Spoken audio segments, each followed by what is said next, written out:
के अंदर सिर को ढकने के लिए अपने स्वयं के आवास उपलब्ध कराने के कार्य हों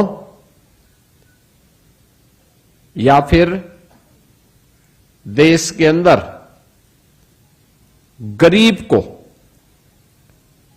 जो हॉस्पिटल में, महंगे हॉस्पिटल में उपचार की सामर्थ्य नहीं रखता है, उसको 5 लाख रुपए की स्वास्थ्य बीमा का कवर देकर के प्रधानमंत्री आयुष्मान भारत से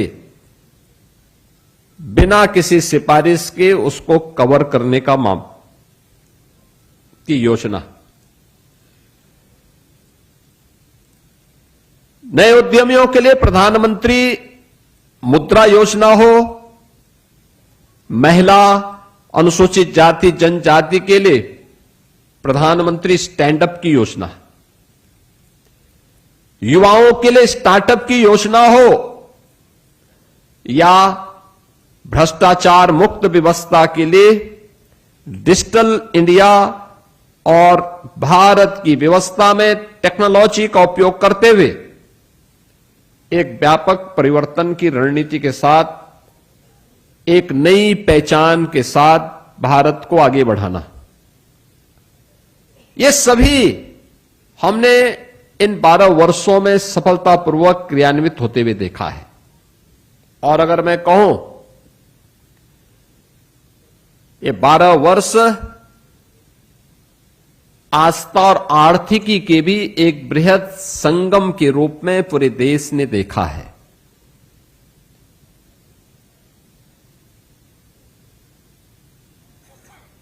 पहली बार देश के किसी प्रधानमंत्री ने, देश के किसी यशस्वी नेता ने यह साहस किया कि देश के अंदर केवल 4 जातियां हैं और उन्होंने कहा ये 4 जातियां एक गरीब की है, एक आधी आबादी महिलाओं की है, एक युवा की है, एक अन्नदाता किसान की है। आपने देखा होगा इन चारों को अपने राजनीतिक एजेंडे का हिस्सा बना करके और इन सब के समग्र उत्थान के लिए जो कार्यक्रम बने वह अद्भुत है। कोई सोच सकता है जो ये कार्यक्रम जिनकी बात मैं पहले कर रहा था, जनधन अकाउंट की बात कर रहा था, मोबाइल कनेक्टिविटी की बात कर रहा था, इंफ्रास्ट्रक्चर में रोड कनेक्टिविटी हो, रेल कनेक्टिविटी हो, पब्लिक ट्रांसपोर्ट के लिए मेट्रो की सुविधा हो, एयर कनेक्टिविटी हो, या ये जितनी भी सुविधाएं उपलब्ध करवाई गई, इन सब के साथ एक गरीब के जीवन में परिवर्तन करने के लिए क्या चाहिए,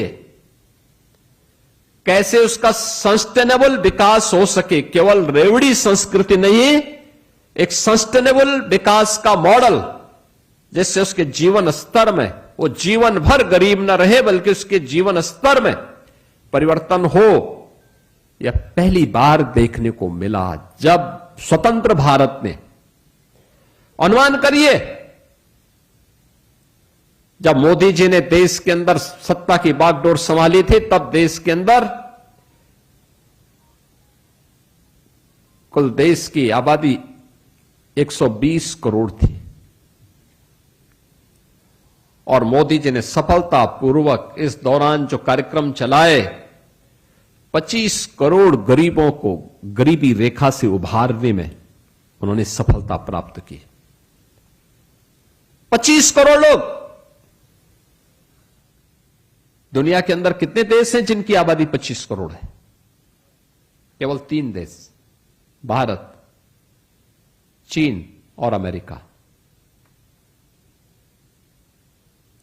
यानी 25 करोड़ लोग भारत के अंदर गरीबी रेखा से उबर करके उन्होंने सामान्य नागरिकों के रूप में अपने जीवन यात्रा को आगे बढ़ाया है। उनके घर में कोई ना कोई कमाने वाला है, एक निश्चित कमाई है और अगर मोदी जी ने देश के अंदर इन कार्यक्रमों को चलाया है तो उसका सर्वाधिक लाभ यूपी जैसे राज्य को प्राप्त हुआ। यूपी देश की सबसे बड़ी आबादी का राज्य, पहचान के लिए मोहताज, जिस राज्य में अराजकता थी, असुरक्षा थी, गुंडागिर्दी थी, भ्रष्टाचार था, जिस राज्य के नौजवान के लिए राज्य में तो नौकरी और रोजगार नहीं था, लेकिन राज्य के बाहर भी पहचान का मोहताज होकर के इन सब चीजों से वंचित होना पड़ता था, उस राज्य ने भी प्रधानमंत्री मोदी जी के इस विजन का लाभ उठाया। अगर केंद्र ने देश के अंदर 4 करोड़ गरीबों को एक एक आवास दिया तो उत्तर प्रदेश में 65 लाख गरीब परिवारों को एक एक आवास की सुविधा का लाभ प्राप्त हुआ। देश के अंदर 12 करोड़ गरीबों के लिए एक एक शौचालय बने, 12 करोड़ गरीबों के घर में एक एक शौचालय बने, तो यूपी के अंदर 3 करोड़ गरीबों के घर में एक एक शौचालय बने। देश के अंदर 10 करोड़ घरों में माताओं के आंखों के आंसू पहुंचने के लिए, रसोई के लिए एलपीजी के मुफ्त में कनेक्शन मिले, तो यूपी के अंदर लगभग 2 करोड़ परिवारों को यह सुविधा मुफ्त में मिली। देश के अंदर अगर आयुष्मान भारत में 60 करोड़ लोग कवर हुए तो उन 60 करोड़ में से 15 करोड़ अकेले यूपी के हैं। देश के अंदर अगर 80 करोड़ लोगों को फ्री में राशन की सुविधा का लाभ प्राप्त हुआ है, कोविड कालखंड में जब दुनिया पस्त हो चुकी थी, हिम्मत हार चुकी थी, तब भारत अपने उन लोगों को पूछ रहा था, उन लोगों की पूजा कर रहा था जिसको दुनिया में कोई पूछ नहीं रहा था, और वह कार्य भारत के अंदर हुआ। तो यूपी के अंदर 15 करोड़ लोग फ्री में राशन की सुविधा का लाभ भी प्राप्त कर रहे हैं। यानी वह गरीब पहली बार सरकार के एजेंडे का केवल वोट बैंक नहीं बना। आप याद करिए, गरीब की जब हम बात करते हैं तो उसकी जाति की बात नहीं करते, उसका मत और मजहब नहीं देखते, उसका संप्रदाय नहीं देखते। हमारे लिए गरीब गरीब है, उसका उत्थान होना चाहिए, उसके प्रति संवेदना होनी चाहिए, उसको बेहतर सुविधा प्राप्त होनी चाहिए, वह शासन की योजना में जुड़ने का हकदार है, और वह सस्टेनेबल विकास की उस प्रक्रिया का पार्ट बनना चाहिए जहां गरीबी का दंश उसे कभी फिर से डसने का दुस्साहस न कर सके। और वह मॉडल मोदी जी ने दिया है, गरीबों को उत्थान करके उनको सामान्य नागरिक के रूप में जीवन यापन करके सिर गौरव के साथ आगे बढ़ा करके कि मैं भारत का नागरिक हूं, मुझे भी जीने का अधिकार है। इस रूप में जीने का अधिकार पहली बार मोदी जी ने देश के उन लोगों को दिया। आधी आबादी के साथ कितना भेदभाव होता था, असुरक्षा का वातावरण, भ्रूण हत्याएं,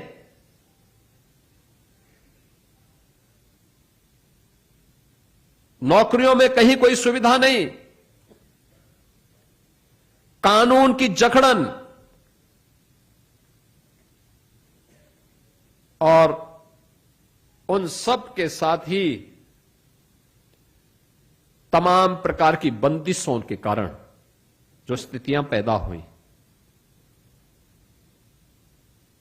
2014 के बाद पहली बार आपने देखा होगा मोदी जी ने देशवासियों के सामने नारा दिया था, बेटी बचाओ बेटी पढ़ाओ का।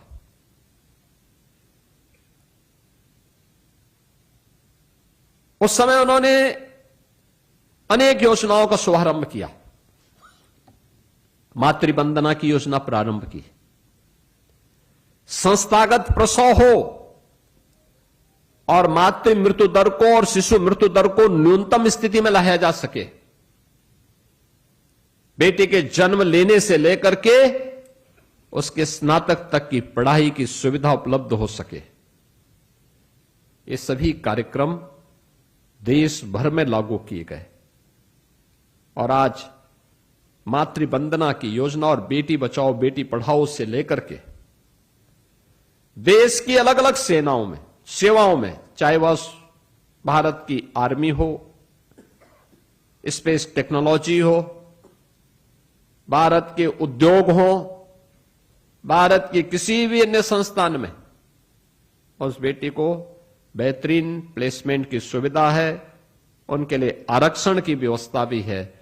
और नारी बंधन अधिनियम के माध्यम से अब वह केवल वहीं तक सीमित नहीं रहेगी, बल्कि भारत की व्यवस्था का पार्ट बनकर के भारत के कानून बनाने का काम भी करेगी। नारी शक्ति वंदन अधिनियम के माध्यम से अधिकार भी भारत की संसद के माध्यम से प्रधानमंत्री मोदी जी ने भारत की बेटियों को, भारत की माताओं को उपलब्ध करवाने का काम किया। प्रधानमंत्री मोदी जी के इसी दूरदर्शी सोच को ध्यान में रख करके, चाहे वह महिला स्वयंसेवी समूह के माध्यम से किए गए कार्य हों, चाहे वह प्रदेश के अंदर ड्रोन दीदी के माध्यम से नारी शक्ति के सशक्तिकरण के अभियान को आगे बढ़ाने का कार्य हो, या वेलफेयर की जितनी भी स्कीम है उनका केंद्र बिंदु याद रखना एक नारी है। एक नारी, एक शौचालय बन रहा है, स्वच्छ भारत मिशन का हिस्सा तो है ही, नारी गरिमा का प्रतीक भी है, और नारी गरिमा का प्रतीक भी है। उत्तर प्रदेश में अगर हम बेसिक शिक्षा परिषद में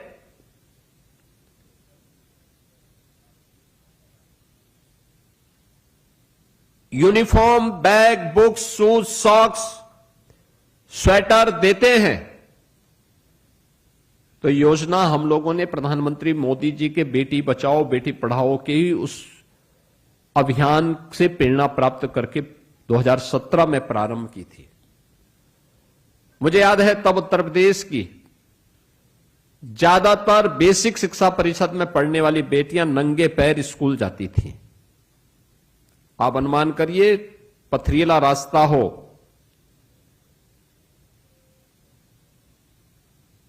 भीषण सर्दी या गर्मी हो,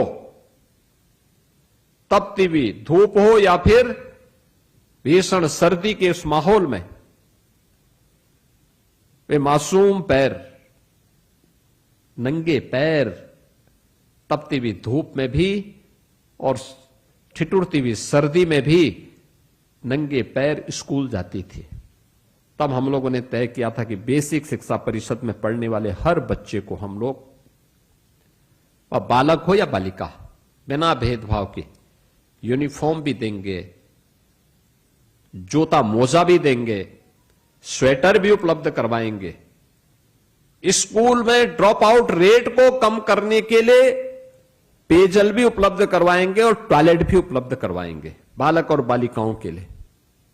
और मुझे प्रसन्नता है कि आज हमने शिशुरेशन के लक्ष्य को प्राप्त किया है।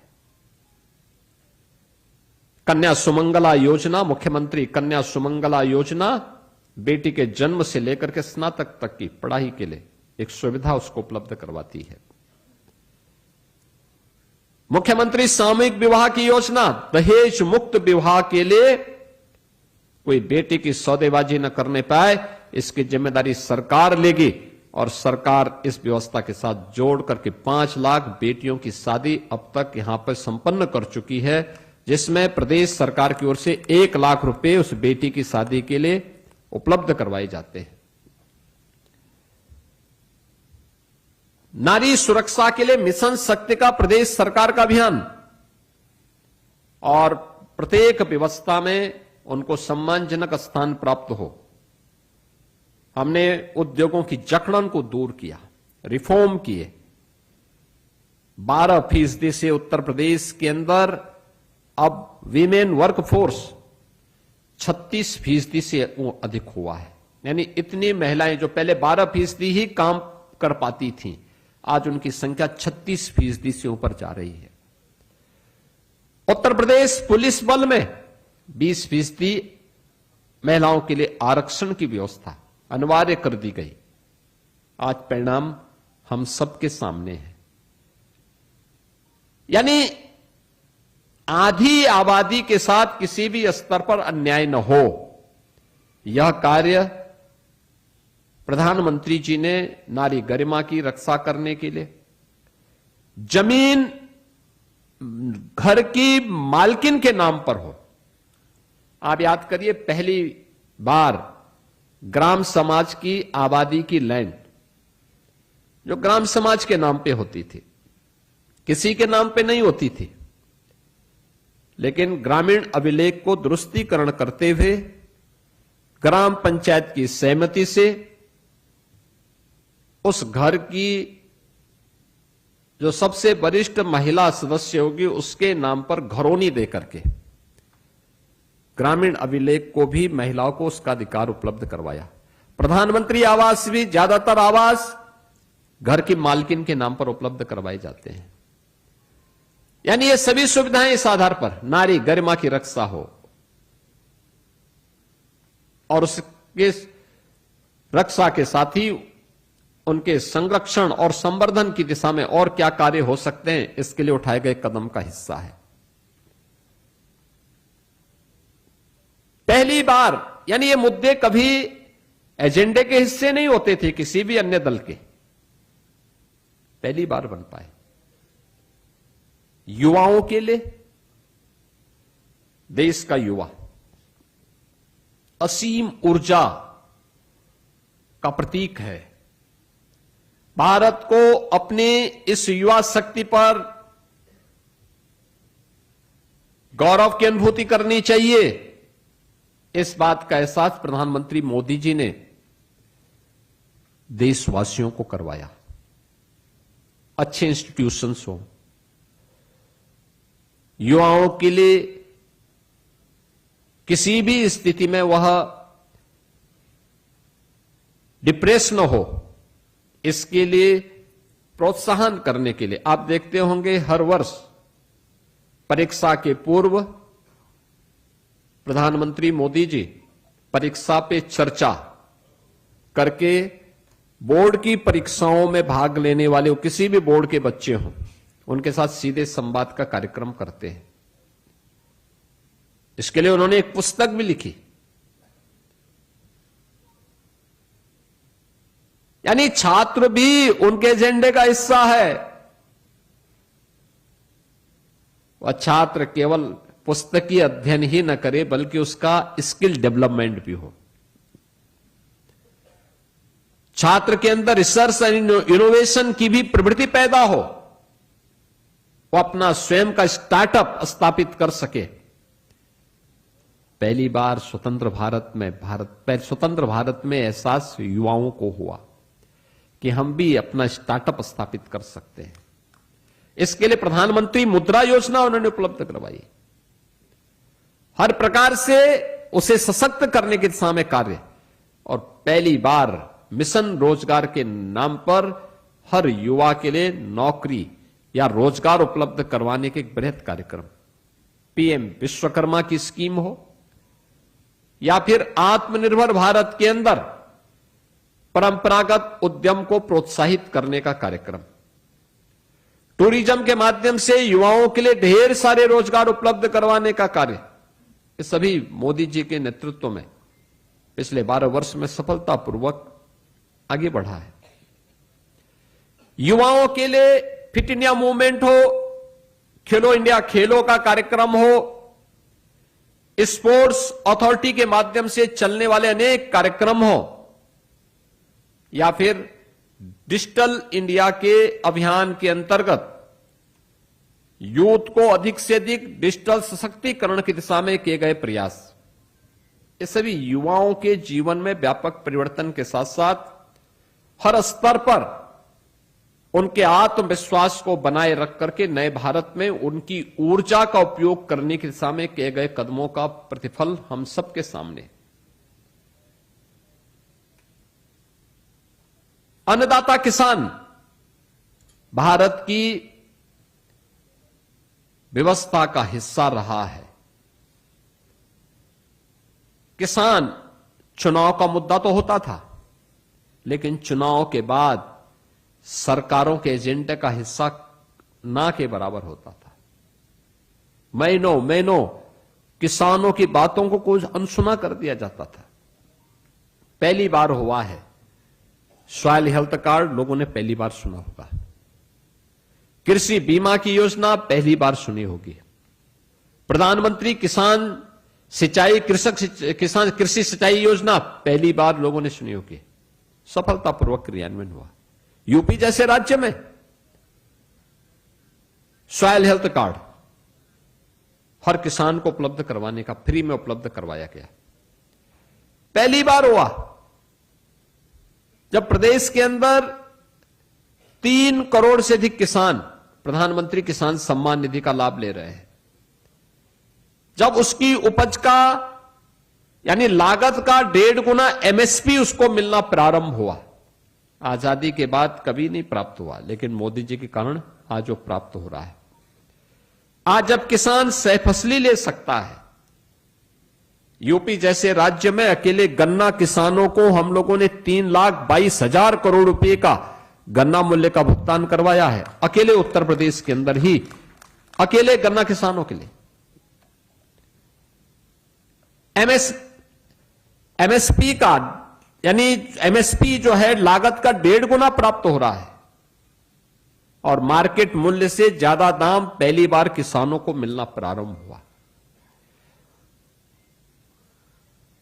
देश के अंदर 12 करोड़ किसान और प्रदेश के अंदर 3 करोड़ किसान प्रधानमंत्री किसान सम्मान निधि के साथ जुड़े।